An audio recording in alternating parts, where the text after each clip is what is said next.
حقیقت پلس کے معزز دوستو السلام علیکم۔ وادی نیلم میں طوفانی بارش اور سیلابی ریلے سے 28 افراد جاں بحق۔ مزید ڈسکس کرنے سے پہلے آپ سے گزارش ہے چینل کو سبسکرائب کر کے بیل کے نشان کو دبا دیجیے اور اس ویڈیو کو لائک کیجیے۔ آزاد کشمیر کے علاقے وادی نیلم میں لیسوا کے مقام پر طوفانی بارش اور سیلابی ریلے نے تباہی مچا دی، جس کے نتیجے میں 28 افراد جاں بحق اور درجنوں لاپتہ ہو گئے۔ آزاد کشمیر کے علاقے لیسوا میں کلاؤڈ برسٹ ہو گیا، جس کے نتیجے میں طوفانی بارشوں اور سیلابی ریلے سے ندی نالوں میں طغیانی آ گئی۔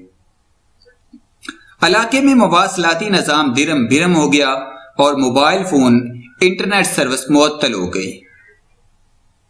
سیلابی ریلے کی لپیٹ میں آ کر 2 مساجد اور 1.5 درجن سے زائد مکانات بہہ گئے اور 28 افراد جاں بحق ہو گئے، جن کی لاشیں سیلابی ریلے میں بہہ کر دریائے نیلم میں چلی گئیں۔ لینڈ سلائیڈنگ سے لیسوا بازار مکمل طور پر تباہ ہو گیا ہے۔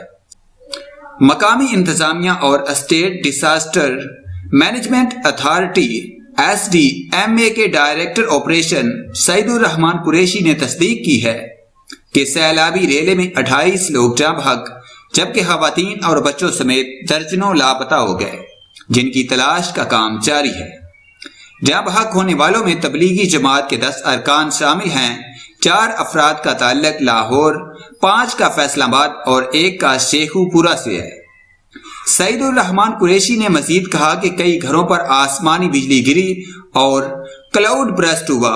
ڈپٹی کمشنر نیلم، SDMA اور پولیس کی ٹیمیں متاثرہ علاقے میں پہنچ گئی ہیں اور امدادی کارروائیاں شروع کی۔ پرفضا مقام ہونے کے باعث لیسوا میں سیاحوں کی بڑی تعداد بھی موجود تھی اور ہلاکتوں میں اضافہ کا خدشہ ہے۔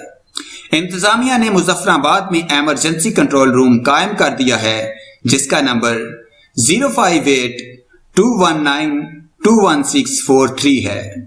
دوسری جانب کامسر ڈونگا کے مقام پر مسافر جیپ دریائے نیلم میں جا گری، جس کے نتیجے میں 5 افراد جاں بحق ہو گئے۔